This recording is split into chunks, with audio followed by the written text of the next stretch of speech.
रहीम नन राजू दर्स जमंगा प माइक्रोसॉफ्ट एक्सेल प्रोग्राम के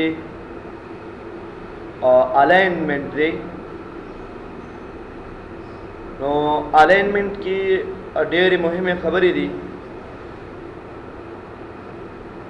लकदी की तासु गोरी टॉप अलाइन दी सेंटर अलाइन दे या मिडल अलाइन या आखिर की बॉटम अलाइन दे अंदाशान पदी की राइट लेफ्ट सेंटर राइट द पोजीशन दी दा द लिखनी सर ताल्लुक साथी लगे गोरी तासु दे औरो अंदाज़े दी जना ज़्यादा वाले हमश कल जरा अंदाज़े तासु तो इन्हें बेदे तकपला लिखी हाइट सुना बकार दे ना आगा अंदाज़े तासु ज़्यादा कहीं या कम कहीं दी जने तासु द कलम अंदाज़े ज़्यादा वे कम हुआ दाशंता अंदाज़ी मुंज़े तोली कमोले शो उसके बाद ये कि ज़ूली की मिसाल आईडी में उली कला बेमूली कलो नेम माउली कला फॉर एग्जांपल एम्प्लॉय नेम दियागो पोस्ट सैलरी बोनस टोटल अवल दल तो गुरी दाली कना 50 तरफ के बराता द सेल 50 तरफ के बराता कमंगा दाली कना द सेल पदे मंस की बकारी नु तासु बराशी पदीज की बस सेंटर बाने क्लिक गई उस दाली कना मंसर द लिकना द सेल प मंस के दा अंदाशान के दा पराइट की बकारी नु बेबदी दे पार मंगा पदे अलाइन राइट बाने क्लिक को ओमा गली कना ब चरे कम तरफ तराशी राइट तरफ तबराश का सेंटर के बकारे सेंटर का राइट के बकारे राइट और का मिसाल पड़वल सरदा लिखना गोरे के तासुकुरी मंस के दा हो द शिल्प बटम साहा के दा बटम एरिया के दा कजरी तलक बॉर्डर वर्क हम नुबिया बमंग तखपत वालगी तासुकुरी दा लिखना द बटम तरफ के प्रता दे बॉर्डर सर टच ज़्वमना दा बैत पदे मंस की दिलता मंस की नागेर पर तासु पबरनी साहा की मेडल अलाइन माने क्लिक गई नो दीबा लिखना कम तरफ तरावली दीबा लिखना मंस तरावली कज़ मिसाल टॉप अलाइन माने क्लिक कमा लिखना ब पास तरफ तराशी और का फॉर एग्जांपल दा लिखना प बटम इरे के गाड़म बटम्स टॉप और दाशन कम पोजीशन की जिस तासु बकारी आगा पोजीशन की तासु आगस्ताइशी नो द्री बरखी टॉप तरफ तेरावली सेंटर तेरावली या बटम तेरावली लेफ्ट तरफ था सेंटर था राइट तरफ था नो दा पोजीशन दी ता से इस्तेमाल हुई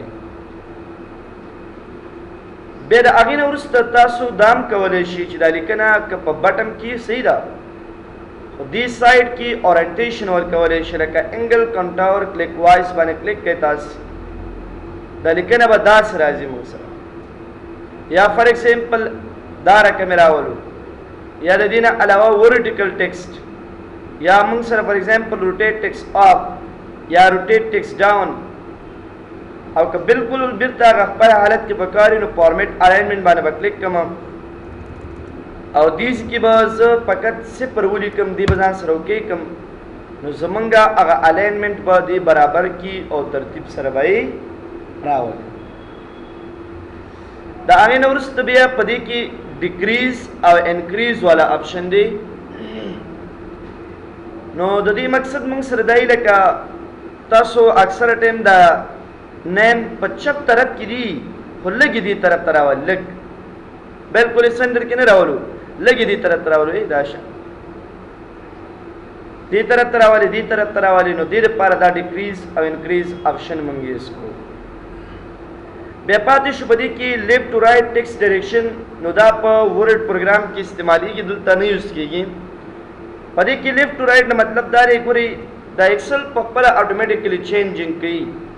लगे तासु इंग्लिश लिखना हो कई तो पख्तू लिखना कौन पख्तू लिखना डायरेक्ट दसिल दी तरफ ना होश मा डायरेक्शन ने बदल करे पला बदलश आवाज दारे ची एक्सेल पपला डायरेक्शन बदली नो पदी की दा जरूरत निश्ते ची पख्तू पर राइट इंतखाब की इंग्लिश पर लेफ्ट पदी की तैयार इंतखाब द कॉन्टेक्स्ट शवेरे कॉन्टेक्स्ट मतलब दारी चे अलो Excel to choose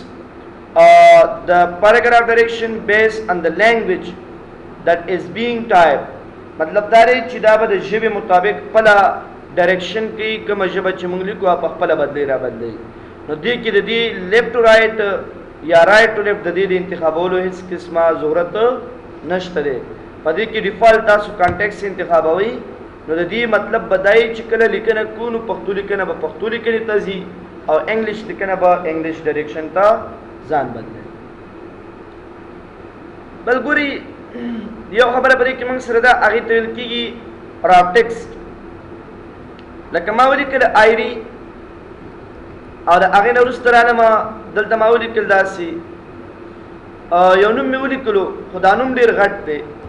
مثال محمد اسرار الحق عارف زی او نه ځایږي دې کې باید دا په دې سیل کې ځای شي. نو په دې به کلیک کړي نو دې به تا ته دا نوم یې لنډې راښکته په همدې سیم سیل کې درته راښکته کوي خو دا سیل کې دا نوم ځای کوي. نو یو نوم که چېرته نه ځایږي د هغې د ځای کولو لپاره دا استعمالوو. خو دا بیا دا کالمونه او دا سیلونه غټوي درته نو دې لپاره دا مه استعمالوئ. ښه طریقه دا ده چې دې الاینمنټ باندې کلیک کوم، دې کې یو ټیک مارک دی هغې ته ویل کېږي شرینک ټو فټ. کله چې دا ټیک مارک تاسې ولګولو او دې موقع کړو نو نوم به وړوکی شي. خو دې داسې ساحه سلیکټ کړئ داسې دویم دې ساحه کې چې کله څوک نوم لیکي دا ټیک مارک ولګوئ دا اوکې کوي. نو دې مقصد به دی که څوک نوم لیکي مثال ما ولیکلو احمد وړوکی کېږي داسې که هغه ځایږي. خو که مثال څوک په دې کې لیکي چې محمد خان ولی نو ګوره اټومیټیکلی ځان وړوکی هغه د سل مطابق ځان په خپله برابروي در سره. نو داسې طریقه صحیح ده او دا طریقه صحیح نه ده ځکه دا زمونږ دا نومونه په دې کالمونو کې بعضې واړه کالمونه به وي روګانې به وي او بعضې به غټې روګانې وي. هغې نه وروسته بیا موږ سره په دې کې یو بل ټیک مارک دی یو بل اپشن دی هغې ته مرج ویل کېږي مرج ان سینټر. که تاسو چېرته د دې نه بره چېرته رو اضافه کول غواړئ نو تاسو دا رو د سلیکټ او کنټرول شفټ مثبت سره دې اضافه کړئ. کنټرول شفټ مثبت علامې سره یوه نوې رو اضافه کولی شو. دا رو شو. که بله اضافه کړئ نو بله م اضافه کړه. راشي کنټرول شفټ مثبت علامه ووایئ دې به اضافه کړي. دویمه دا برنۍ سیلونه ګوره دي کې یو دوه دا سیلونه دي دا ټولونه یو سیل جوړ کړه. سلیکټ یې کوئ راشي په دې کې مرج ان سینټر باندې کلیک کوئ. مرج ان سینټر مینس چې یو ځای به کې او لیکنه به د منځ نه شروع کېږي. لکه زه لیکم زیکس نو دا زیکس لیکنه ګورئ په دې منځ نه شروع شوه که نه ما منځ نه ده کړې خپله منځ کې وه. نو ګوره داسې یو سیل دی دا تاسو دلته یو کلر هم ورکولی شئ. مثال دا کلر که موږ دا سیلونه سره یو ځای کول غواړو نو را به شو په دې کې به مرج ان سینټر باندې کلیک کوو دا سیلونه به دې اټومیټیکلی یو ځای کړي. که زه د هغې لپاره کوم کلر اچوم نو دې ځای نه کولی شم یو کلر هم ور واچوم. مثال دی کې تاسو جمله لیکئ ضیا انسټیټیوټ آف کمپیوټر ساینس. کله دې رو نه بله رو پکار وي نو کنټرول شفټ انټر بله رو راشي. خو دا به مرچ کول غواړي نو را به شي مرچ ان سینټر باندې به کلیک کړو دی به مرچ. اوس ګورئ په دې کې یو کار دی. مثال دی کې زه لیکم چې کمپیوټر ساینس ډپارټمنټ امپلایز سیلریز شیټ یا شیټ بولو. نو داسې مکمل جملې دپاره به تاسې یو څو سیله رالی او هغه به مرج ان سینټر کو. خو په دې کې یو مرج اکراس دی. د مرج اکراس د مطلب موږ سره دا دی که موږ دلته ولیکو دا یو څو سیله ما سلیکټ کړله او زه راغلم دلته مې ولیکل مرج ان سینټر باندې مې کلیک کړو او دې کې مې ولیکل ریمارکس دا ولک برابر کومنګا داس او دلته ودا سلیک کې مې دې لپاره هم خیر دی یو فارمیټ ورکم دا فارمیټ شو بارډر به مور اوس خبره دا ده چې دا ریمارکس خو به د هر یو شخص دپاره لیکل کېږي د دې مخې ته نو دلته دا درې سیله دي باید د دې درې سیلونه څو سیلونه جوړ شي یو نو دا هر یو دپاره چې زه یو سیل جوړم دا سخته نه ده سخته ده که نه مونږ ته ځکه دا یو دانه جوړ کړم سیده په دې کلیک کړې او جوړ شو بیا به دا بل ته داسې مثال یو ځای کې بیا به دا بل یو ځای کې دا زما دپاره لږ سخته ده اسانه طریقه دا ده که زه دا ټول سلیک کړم او دې کې مرجن سینټر باندې کلیک کړم نو دا به ټول یو سیل شو زما خو داسې نه و پکار زم په دې کې دا ورټیکل سیلونه نه دي دا ورټیکل روګانې کالمونه یا دا ورټیکل لاین دا ختم کا او دا هاریزنټل لاین نه دی دا لاین پرې ده نو مرج اکراس باندې کلیک کړئ نو دی به چې دی هغه ورټیکل لاین ته ریموو کړي باقي نور لینونه به څنګه کړي سره لکه دې کې ګورئ دا ساحه ده زوی مېره دا ساحه باید دې ځای پورې مرج شي خو د دې باید مرج شي دې ځای پورې د دې نو دا ټول انتخاب کړی سي او مرج اکراس باندې کلیک کړئ نو مرج اکراس دا کار کوي چې ستا دا هر یو ورټیکل لاین پرېږدي هاریزنټل لاین پرېږدي او په دې کې چې کوم ورټیکل لاین یې هغه ته څنګه کړي هغه ته ختم کړي نو دا د مرج اکراس او د مرج ان سینټر ترمنځ فرق دی ګوره یو فرق باندې بیا هم پوه کومه لږه داسې فرق دی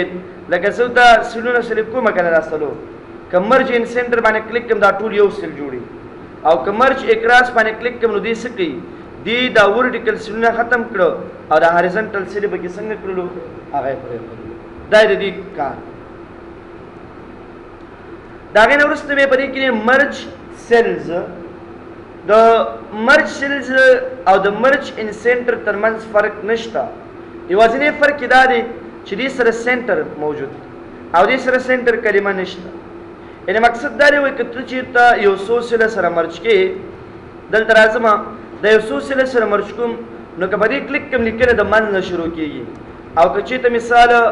په دې کې مرج سیلز باندې کلیک کړم نو لیکنه به د چپ طرف نه شروع کېږي بس صرف اندا یو فرق لري نور کوم خاص فرق یې نشته او که دا ما مرج کړي او بیرته د مرج نه وباسم نو هغې دپاره بیا په چې باندې کلیک کوو مونږ ان مرج باندې به کلیک کوو بیرته به دې مرج نه وځي او ما هغه انډیویژول سیلز به دې کې راشي مونږ سره بیا دلته تاسو ګورئ کله زه چې په دې الاینمنټ باندې کلیک کوم نو د دې په داخل کې بیا آپشن شته په دې کې اولنی آپشن دی هاریزنټل دویم ورټیکل دې اصلاً داسې وایي لکه دا لیکنه ده نو اول دا لیکنه باید دغه مال ته مخامخ هم ویلې لیکنه باید ورټیکلی سینټر کې دا وکې کې منځ کې شو کړه لکه دا آپشن دی دا آپشن مخکې داسې وځدا شو نو یا د دې ځای نه ورټیکلی سینټر کې راولئ ګورئ سینټر کې نه مثال بټم کې راولم دا لیکنه تاسو څنګه راوستل غواړئ ټاپ کې راولئ ټاپ کې به راځي یا مثال په دې کې جسټیفای کا جسټیفای داسې لکه دوه درې لاینه لیکنې د هغې لاینونو سرونه سره باید یو شان دی مخکې وروسته لیکنه نه دی ډسټریبیوټ دې ته وایي تقسیمول کله چې لیکنه مونږ تقسیموو ډسټریبیوټ مطلب دا لیکنه مونږ دلته صفر ځالمه صفر ډسټریبیوټ څه ته وایي دا ورټیکل ډسټریبیوټ دی دا به زه مثال ډیفالټ سینټر کې والم دلته تاسو په دې کې وګورئ ډسټریبیوټ شته د ډسټریبیوټ دی مطلب دا دی چې دا لیکنه به تقسیم شي په دې سیل کې څومره چې دا سیل دی همغونه به دې راځي نو دا دونه نه یوز کېږي په دې کې زیاتره په دې کې یا سینټر مونږ استعمالو یا مثال لیفټ رائټ استعمالو یا جسټیفای استعمالو دا شیان مونږ په دې کې زیات استعمالو په دې کې دا فعل آپشن دی لپاره استعمالېږي لکه ګورئ یو سټار مې دلته کېښودو یا یو علامه زه هم دا ریپیټ که تکرار که تر دې ځایه پورې نو راشه په دې کې تاسو په دې فعل باندې کلیک کړئ دی اوکې کړئ دی به هغه سټار تکرار کړي یا مثال یو بله علامه ده مینس اکول علامه دا اکول علامه باید په دې سیلونو کې تکرار شي. نو دې لپاره به فعل باندې کلیک کو کې به کو دا به تکراری. نو یو عادت د تکرارولو لپاره به تاسو استعمالوي فعل به استعمالوي. باقی دا آپشن چې کوم دي مثال رائٹ لیکنه رائٹ طرف تراولي یا فار ایگزامپل باندې کې لیفٹ لیکنه لیفٹ طرف تراولي. نو دا هدل ته تاسو تموي لري دي نه تاسو کوي یا دا غي نه کوي دا کوم خاص فرق پرې کې نه کوي. او کدا لیفٹ جنرال والا منو دا لیفٹ طرف تراځي او کدا لیفٹ طرف نه لیک دی فراولو نو دې پر انډنټیشن دی سونه انډنټیشن وکړ دی دومره لکه دې کې تاسو چې ما ویلې نو ما خبرې نه بیا راوست دی هغه ته انډنټ لیکلې دي زما سنټر کې والا بل بده کې راب ټیکسټ دا راب ټیکسټ ما تاسو ته بدیز کې وې دلته راب ټیکسټ د دې کار انداول کې تاسو نو مولیکلو مولیکلو محمد ولی خان دا نوم نه زیږي د دې لپاره راشي دا ټیک مارک ولګوي دي ځان سره کې کې دا نوم به دې ځای او کته چې نه دا نوم به په دې طریقې سره ځای نشي شرینګ ټو پیټ دې لپاره استعمالېږي چې نوم ځای کې خدا اغلی کې سایز کمو دې لپاره به موږ سې استعمالو دې لپاره شرینګ ټو پیټ استعمالو او دا مرچ سل دې لپاره موږ یوز کو چې یو دوه سل رواله او هغه ځان سره مرچ کله که څنګه چې مرچ سل داو دا شند دې ټیک مارک کارم همدارې چې یو دوه سل بدیره علي او هغه سره څنګه کوي دوه درې څلور سل ورالي دا به سره یو ځای کوي. نو دا بهر کې چې کومې خبرې وکړې د داخل کې بیا راوستې دي ټیکسټ ډایرکشن مې وی کنه چې په دې کې د لیفټ او رائټ انتخاب ضرورت نشته ځکه لینګویج په خپل باندې بدلېږي دې کې به یوازې چې انتخاب وي تاسو کانټیکسټ یعنی که تاسو دې کې په دې سیل کې اوس پښتو لیکنه کوي ګوره پښتو لیکنه په خپل او که انګلیش لیکنه کوي انګلیش لیکنه په خپل یعنی ډایرکشن په خپل بدلېږي د دې ضرورت بنې چې مونږه د دې لپاره ډایرکشن بدل کو د ډایرکشن د بدلولو ضرورت زمونږ نشته. نو دا هغه آپشن دي کوم چې بهر دي نو هغه داخل کې هم شته مثلا به په دې کې دا ډیګریز نه دي دا آپشن مم تاسو ته ویلې دلته مخامخ چې کوم دا آپشن دی نو دی وی ته څومره طریقې سره دا غواړي چې د صفاترس باندې راشي ان دا لیکنه ته څه غواړي نورم ته زه ته ولې کومول شي او کنه دی په کار نو بیا به د ډیګریز کې سور ته ولې کومګه صفر به تو نو الاینمنت دا صرف د لیکنې هغه پوزیشن خي او ډایرکشن خي چې ستاسو د ټیکسټ په کوم پوزیشن کې او په کوم ډایرکشن کې وي سره. نمبر ډیر یو مهم ټاپک دی نمبر د دې لپاره استعمالېږي چې موږ د پیسو لپاره کرنسی انتخاب او یا مثال د یو نمبر لپاره فارمیټ انتخاب ایکسل کې دا ډېره ضروري خبره ده پدې کې اولنۍ خبره پدې کې دا د کرنسی لکه تاسو سره پدې کې راځي ماولیکل خالد راغلو د پوسټ اډمن دی د سیلری دا د بونس دی ایکوال دا بروالی جمع علامه وکړي د دې سره به جمع کې انټر وای د فارمولې د ریپیټ لپاره به کوم شارټکټ استعمالو کنټرول ډي دا به استعمال نو دې په خپل باندې مثال کې یونس آینده کې راځي هغه فار ایگزامپل فاینانس وی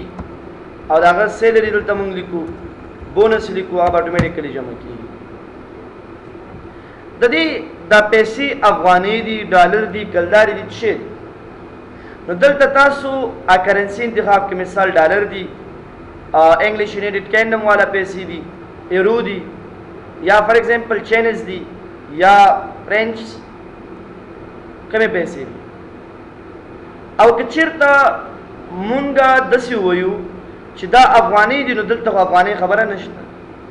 نو افغاني د لپاره تاسو کنټرول فاینل تراشي او د دې کنټرول فاینل نو ورسته براشي تاسو ریجن ته ریجن کې به ایډیشنل سیټینګ تراشي کرنسی ته براشي او د دې ډالر په ځای وړي کې اف اس دا وو کې کو دا وو وسکه افغاني د پکاري نو دیس کې افغاني به خو دې نه راولي ماته افغاني یو ځل به د فایل ز سیو کوم په ډیسکټاپ باندې وربوک 1 په نامه یا وربوک 1 شته دی داسې 2 په نامه به سیف کړم کلوز به کوم دوباره چې کله ایکسل پروګرام موږ خلاصو نو دغه ایکسل پروګرام کې کته د افغاني پیسې غواړو نو افغاني والا پیسې شته موږ سره افغاني پیسې کنه دا افغاني دي دام افغاني دي نو راش سلیکټ کا افغاني دا افغاني دي نو راش دا سلیکټ کړي دام افغاني نو دې څه کوي دې تا ته پدیز کې فارمیټ درکړي د پیسو لپاره فارمیټ چې ستاره کرنسی به په کوم شکل باندې راځي بیر هغې نه وروسته موږ سره پرسنټیج دی دغه پرسنټیج ډېر ضروري دی زه به تاسو ته په دې کې یو پریکټیکل اگزامپل درکړم که چېرته مثال یو امپلایز موږ سره راغی او هغه امپلای څنګه داغه ټیکس وی پرسنټیج دنه موږ ټیکس کټ کو ټیکس پرسنټیج ټوټل ټیکس سونه کېدای شي ګوري سمپل دنه خو به تاسو ټیکس کټ کوئ صحیح ده خو خبره دا ده چې 100% ټیکس پکټ کو او د 100% 100 روپۍ کېږي مثال که زه ولیکم 2% نو دې سره که ته د فیصد علامه راولې دي په سلو کې ضرب ورکوي دی ته 2 په سلو کې 200 خو پرسنټیج راوستل دې سره داسې به کوئ چې تاسو به راشي پرې پرسنټیج به اول کلیک کړئ دا سلونه به سلیکټ کړي وي اوس که 2 ولیکئ نو بیا به 200 کې ضرب سلو کې ضرب نه ورکوي 300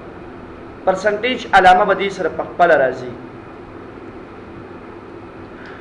اوس خبره دا ده چې دا که زه ضرب کړمه ایکول ولیکمه مطلب دا 100 روپۍ کېږي 2% نو ټوټل روالي دا ضرب کې تاسې په دې 2 کې ضرب کوئ او بیرته تقسیم په څو کوئ سلو کې نو ګوري 2 کې مې ضرب کړو ځکه 2% ټیکس کټ کو او بیرته تقسیم په سلو ځکه کړو چې دا پرسنټیج د څونه کټ کېږي سلو نو دې خو 0.8 روپۍ مونږ ته راکوي کله چې ته یو عدد دلته پرسنټیج ته کنورټ کړي نو دا 2 معنا به نه ورکوي دا 0.2 معنا ورکوي دا عدد چې دی کله چې ته د پرسنټیج علامه دې سره راولي نو دې دلته 2 ښکاري خو که اصلا د دې اصلي شکل زه وګورم په دې کې دا جنرل کما نو دا 0.02 ځکه دا پرسنټیج ته کنورټ شوی دی نو دې لپاره چې د دې اصلي قیمت زه وباسم د سلو نه نو دا به بیرته ضرب څو کړو مونږه ضرب سل نو بیا به دې مونږ ته جواب صحیح راکړي چې 2% ټیکس که ته کټ کړې نو 100 روپۍ به دنه کټ کړي دنه به ته 80 روپۍ کټ کړي تاسو مطلب باندې ونه رسېدئ ګورئ دا محاسبه که تاسو زده نشي پروا نه کوئ زه صرف د پرسنټیج د راوستلو حواله خبره کوم که موږ چې ته 2% ټیکس کټ کوو او دې سره موږ د پرسنټیج علامه راوستي نو دا 2% دلته چې دی دا 0.02 معنا ده ځکه دې سره پرسنټیج راغلی دی نو که ته غواړې چې د دې اصلي قیمت راوځي نو دې لپاره به داسې کوئ چې 2 که چې د پرسنټیج علامه بیا به دا محاسبه داسې کوو 2 دا پیسې ضرب پرسنټیج تقسیم سل او ضرب بیته څو ضرب بیته سل ځکه دا پیسې په سلو کې کټ کوو که نه مونږ نو بیته ضرب سل نو 100 روپۍ به دنه کټ کېږي په سلو کې به دنه 2 روپۍ مطلب کټ دا په سلو کې به 2% پیسې د دنه کټ کېږي یعنی په سلو پرسنټیجو کې به دنه 2% کټ کېږي که دا مثال اوس 10% شي نو 400 که دا فار ایگزامپل موږ سره 100% شي نو بیا به 100 روپۍ کټ کېږي 400 نو دلته تاسې پرسنټیج علامه چې کلم راولئ نو دی پرسنټیج کې د تقسیم سلو نه وروسته به ضرب بي ته په څو کې کوو مونږه ضرب بي بیرته په سلو کې کوو نو بیا به مونږ ته عادت کوي نو بیا تاسو ته کنټرول ډي کوي همدا فرموله به تقسیم شي او د هر یو کې به راځي نو که هر یو امپلایز راځي او هغه نه مونږ ټیکس کټ کوو مثال اسرار راغلو هغه ټیچر دی مونږ سره د سیلري ده د فار ایگزامپل بونس دی 100% ټیکس ټیکټ کوي 0% نو دی به 800 روپۍ د دنه ټیکس کټ کیږي زما مقصد پر ټیکس کې نو زما مقصد پر پرسنټیج علامه راوستلو کې پرسنټیج علامه چې کلم تاسو راولي نو د څه بکوي چې اول به پرسنټیج علامه باندې کلیک کوي به به تاسو عادت پکړي که تاسو اول عادت ولیکلو اوس پرسنټیج علامه ما راوستي دا مثال ګوري زه راځم دي پرسنټیج علامه جنرال علامه ختمه میکړه اوس که زه ولیکم شلو نو دلته دا پیسې تاسو ګوري دا 100 روپۍ شوې دا 8000 روپۍ شولې زما ټولې 4000 روپۍ دي دا وجه دا ده چې دلته خبره ما بیرته په سلو کې ضرب ورکړی سلو کې ضرب نو که ته مثال پرسنټیج علامه نه راولې نو بیا به سلو کې ضرب نه ورکړې بیا به ستا جواب صحیح خو که چېرې ته د پرسنټیج علامه راولې نو عدد نه مخکې به ته پرسنټیج علامه راولې چې هغه بیرته په سلو کې ضرب نه شي نو اوس که ته ولیکې مثال دا نو اوس جواب صحیح نه راځي اوس به د دې لپاره څه کې دا به ضربې بیرته په څو کې سلو کې نو بیا به اصلا جواب زموږ څنګه وي جواب به زموږ صحیح نو پرسنټیج راوستلو دپاره به اول پرسنټیج او وروسته د پرسنټیج نه به بیا څه کوو مونږ عادت لیکو خلاص دا یاد کړئ که دا محاسبه هم زده نه شي دا وروسته بیا خبرې دي وروسته به بیا راشي یو دلته سپرایټ کامه ده فارمیټ with a 1000 separator کله چې یو عدد زرو ته رسیږي نو هغه که خیر وکړي د ریاضي د لحاظه جدا کېږي درې عدده جدا کېږي اول یو عدد دی بیا وروسته داسې دوه او درې داسې تیار دلته شته دی د پیسو فارمیټ سره خپله راځي ګورئ که تاسو دلته دا لیکنې نه د پیسو فارمیټ ختم کړئ نو بیا جداوالی هم ختم شي زه نه دا جداوالی راوله نو که زه په دې کامه سټایل باندې کلیک کوم نو تاسو وګورئ عددونه یې جدا کړي موږ سره نو دلته ایکسل کې ضروري خبره دا ده ځکه دا خو موږ د اکاونټینګ محاسبې دپاره او د کیلکولیشن دپاره استعمالو نو دلته به موږ محاسبې ته ګورو چې زمونږ محاسبه باید د یوازې دا نه چې محاسبه شوي په هغې کې باید رولز په هغې کې باید هغه کوم شیان چې د محاسبې مربوط دي هغه ټول باید په دې کې وشي نو دا کامه هم استعمالیږي که د پیسو فارمیټ وي که نه وي بل دا دوه صفرونه دا که تاسو ګورئ محاسبه کې دا راځي اکاونټینګ کې رولز دا دي چې کله تاسو یو عدد لیکئ مثال که لس لیکئ نو ډاټ به کېږي 2 صفره به کېږي دا رولز دي دا د ریاضي د لحاظه دا رولز دي یا د محاسبې د لحاظه رولز دي نو دغه 2 صفرونه که ته نه غواړې نو بیا دا ډیکریز کا ختم یې او که ته غواړې دا دغه سره خپله راځي د فارمیټ سره خپله راځي دا صفرونه خو که د نه یې په کار بیا لرې کوه که دې په کار یې بیا راوله که ډېر دې په کار یې ډېر راوله خو ډېر څوک نه راولي انلی سوله نه راولي موږ 2 صفره په خپله راځي که تیرام نه ولې په خپله دی اټومیټیکلي راځي موږ سره تاسو دې ځای باندې پوه شوئ بیا د دې په داخل کې آپشنې دي لکه جنرل نمبر کرنسي اکاونټینګ ډیټ جنرل نه مطلب دا دی چې دې ته یو قسم فارمیټ هم نه دی پکار دی پیسو ته نو راشي را سلیکشن مې چې اخیستی دی جنرل باندې کلیک کوي یو قسم فارمیټ به نه به د پیسو فارمیټ وي نه به کامه وي نه به صفرونه وي ساده عدد به راځي نمبر مینس نمبر کې دا اصول دي چې هغه 2 صفره به راځي او دې کې یو کرنسي ده او بل اکاونټینګ دی په دې لږ ښه ځان پوه کوئ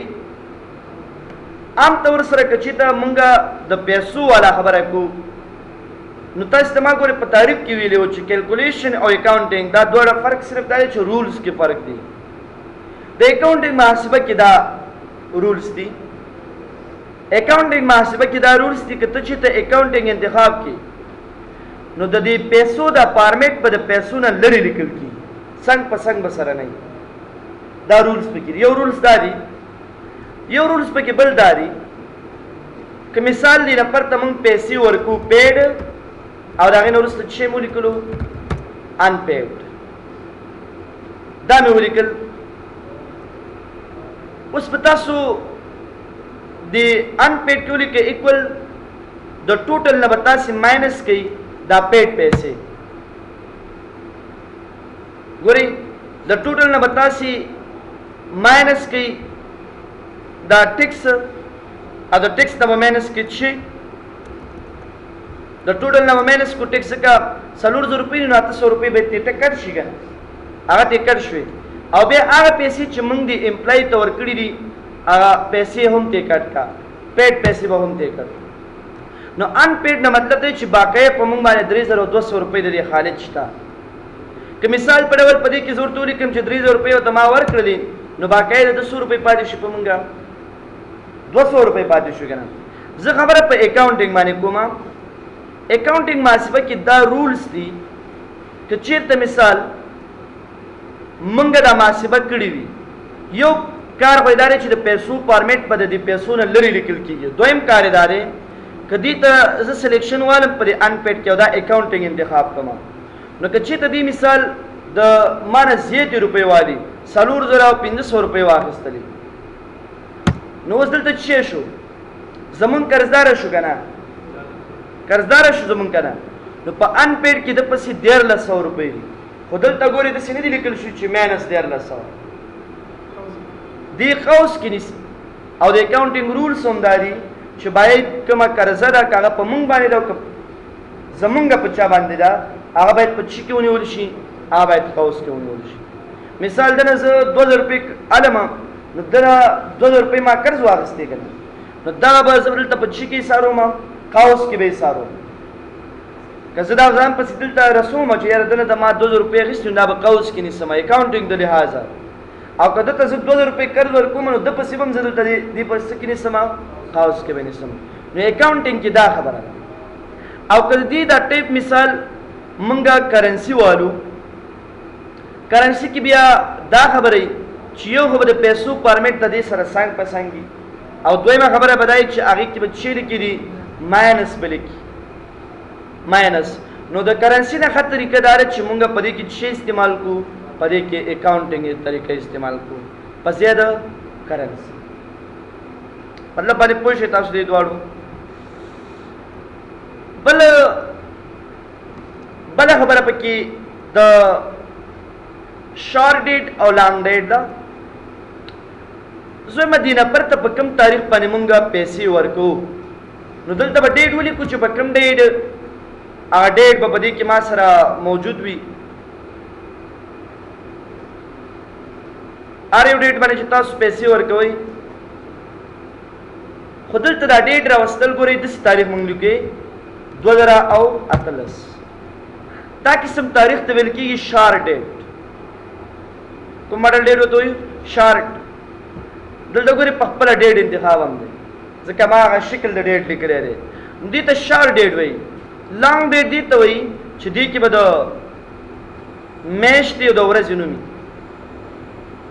د چې نوم به پکې دې کې به د میاشتې او د ورځې نوم به راځي مانډې جنوري 1 2018. که شارټ ډیټ والی په دې کې به بیا دا خبره نه وي خو په لانګ ډیټ کې به دا خبره وي چې د ورځې او د میاشت نوم به پکې خامخا راځي. او دا امپلای مونږ وایو چې دا امپلای چې کوم مونږ سره دی دی په څه ټایم کې جاب مونږ سره کوي ټایم. نو ټایم کې مونږ دا خبره شته دی ټایم کې مونږ دا خبره ده که مثال مونږ دته ټایم رسو 4 بجې یا سهار 8 بجې دې مونږ سره جاب شروع کېږي نو دې ته شارټ ټایم وایي. که زه په دې ټایم باندې کلیک کوم نو دې سره بیا هغه سیکنډ او ټایم او منټس او هور دا ټول یو ځای شي دې ته بیا لانګ ټایم ویل کېږي.